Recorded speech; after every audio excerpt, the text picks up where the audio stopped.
My name is Loretta Brady, and I'm a professor of psychology at St. Anselm College. How do you describe a typical day at work? A typical day for me includes course prep, so I teach generally 3 courses in a semester. Usually also includes meetings with students who might be involved in my research lab. And a lot of my research involves community partners and collaborators, and so there's a fair amount of meetings that I have to coordinate to make those meetings possible. What skills or education brought you to this job? So my degree is in clinical psychology. I have a PhD in clinical psychology from Fordham University, and that course of study included courses in abnormal psychology, psychopathology, assessment, statistics, research design, and I had both a master's and doctoral research project that I had to complete. It also included a year of direct clinical service supervised by licensed psychologists. I completed that year at Albany Medical School, the Stratton VA, and Capital District Psychiatric Center, which is all in Albany, New York. It then required an additional year of supervised full-time experience at the postdoctoral level so that I could qualify for the licensing exam in the state of New Hampshire. So I did that work with families in transition. I designed programs and treated patients and established some of the trauma-informed services that they now run. I did that work while I was a professor. So I took a job at St. Anselm College in 2004. And so the first 3 years of my work there, I was also pursuing my licensure to be a clinical psychologist. What path brought you to STEM? I started college expecting to be a nurse practitioner. I was a student at St. Anselm College in the nursing program my first 2 years of study. I was a licensed nurse's aide at Mount Carmel Nursing Home.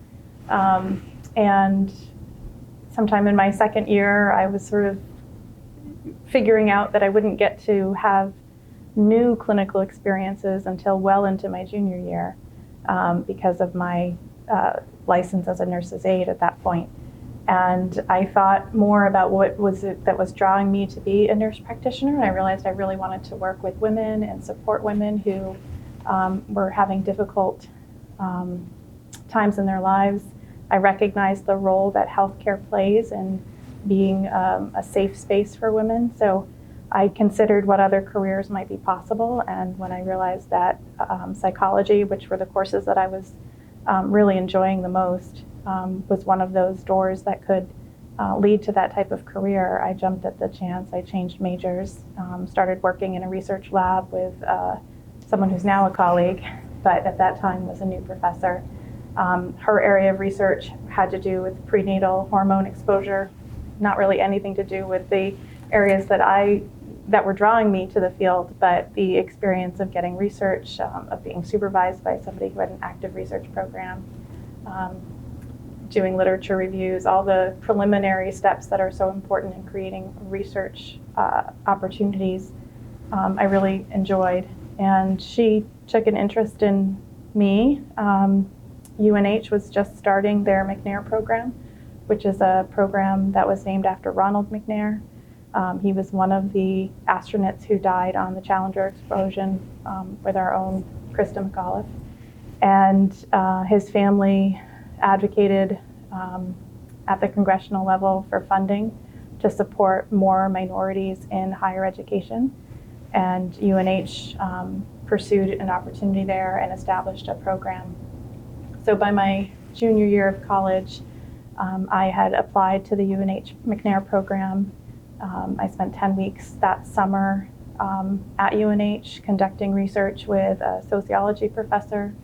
My area of interest still was really looking at women who'd had highly traumatic experiences. So I did one of the first studies in the state on the needs of paroled mothers in New Hampshire as part of my McNair project. Why did you choose Manchester? I was born in Nashua. My elementary school years were in Londonderry, and then Hudson. I moved to Manchester in 8th grade and started attending Hillside Middle School and then Central High School.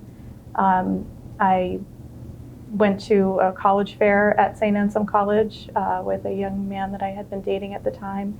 I hadn't ever heard of the school before then. I knew I was interested in nursing as a junior and senior in high school.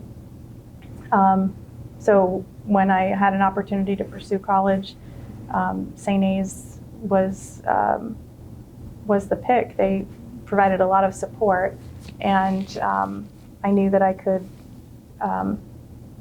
stay close to family, which was really important to me at that time.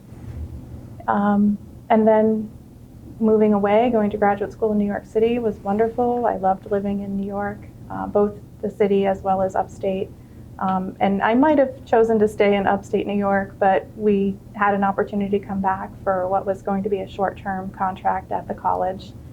It wasn't a tenure track position when I took it.